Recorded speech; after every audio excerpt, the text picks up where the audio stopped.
안녕하세요. 스토리올릭입니다. 재테크에 관심이 많은 분들이라면 시드머니는 1억부터라는 말을 많이 들어보셨을 것입니다.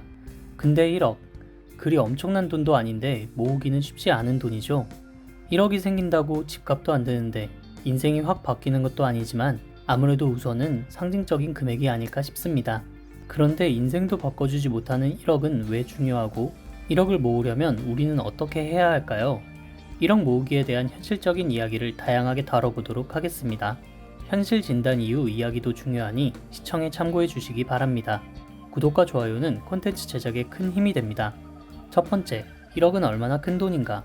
2020년 기준 최저시급은 8,590원입니다. 주휴수당 등을 반영 시 월급은 179만 5,310원이라고 하네요. 자, 그럼 이번에는 이 돈을 한 푼도 안 쓰고 모은다고 또 가정을 해봅시다. 1억 나누기 179만 5,310원은 약 55.7이 됩니다. 즉 56개월은 단 한 푼도 안 쓰고 모아야 1억이 됩니다. 56개월이라 함은 4.66년에 해당하는 기간입니다. 결국 4년 8개월을 모아야 한다는 의미가 됩니다. 현실적으로 생활비를 사용하면서 모은다면 최저시급으로 1억은 거의 모을 수가 없는 돈이 됩니다. 그럼 알바생이 아닌 직장인은 어떻게 다를까요? 자, 이번에는 직장인이 최저생계비로 살아가면서 돈을 모은다고 가정해봅시다. 2인 가구 최저생계비 179만 5,788원을 소비금액으로 가정해보겠습니다. 이것을 네이버 연봉계산기를 이용해 단순 계산 후 분석해보도록 하겠습니다. 연봉 3천은 월 실수령 224만 7,640원, 연봉 4천은 월 실수령 292만 4,313원입니다. 일단 대한민국 국민 2인 가구 중위소득이 299만원이라고 하니 비슷한 연봉 4천만원을 기준으로 계산을 진행하도록 하겠습니다. 이 중위소득 이야기는 사실 또 할 이야기가 있지만 경제학 이론이 나와야 하므로 다른 콘텐츠에서 따로 다뤄보도록 하겠습니다. 다시 본론으로 돌아와서 연봉 4천만원 기준으로 최저생계비를 사용한다고 가정하면 월 112만 8,525원을 모을 수 있습니다.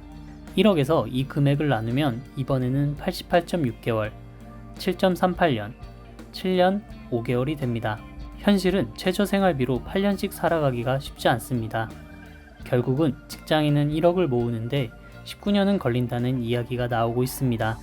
두 번째, 1억은 왜 모아야 하는가?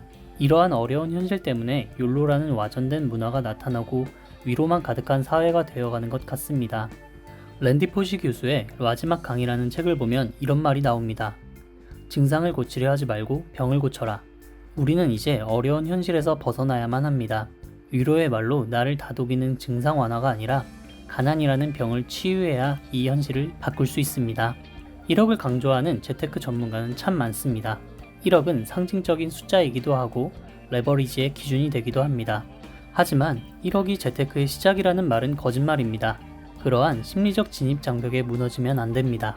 재테크는 작은 돈부터 시작해야 합니다. 1억을 목표로 모으고 복리를 통해 증액하여 1억이 되면 그때부터 가속도가 붙기 시작할 것입니다. 1억에서 10% 수익이 나면 1000만 원이 늘어나지만 100만 원에서 10%가 늘어도 수익 증가는 크지 않습니다. 우리는 결국 큰 부자가 되기 위한 과정 중에 큰 시드머니가 필요하고 그 시드머니의 기준을 1억으로 이야기할 뿐입니다. 그러니 단 100만원부터 시작해야 합니다. 작은 돈에서도 증액이 가능합니다. 우리 모두 포기하지 맙시다. 돈이 돈을 버는 구조는 100만원에서도 시작됩니다. 다만 결국 그 가속도는 1억을 지점으로 이루어질 수 있습니다. 1억이 중요한 이유의 본질은 이것입니다. 앞서 언급했듯 일반인은 1억을 모으는 것이 여간 어려운 일이 아닙니다. 다음에는 돈 모으는 방법, 돈 관리 방법에 대한 이야기도 다뤄보도록 하겠습니다. 우리 모두 희망을 가지고 노력하고 노력하는 삶을 살아야 하는 것 같습니다. 저 역시 정말 오래 노력해왔지만 지치지 않고 나아가길 스스로 응원합니다. 앞으로 더 유익한 자료로 찾아뵙겠습니다. 우리 모두 화이팅입니다.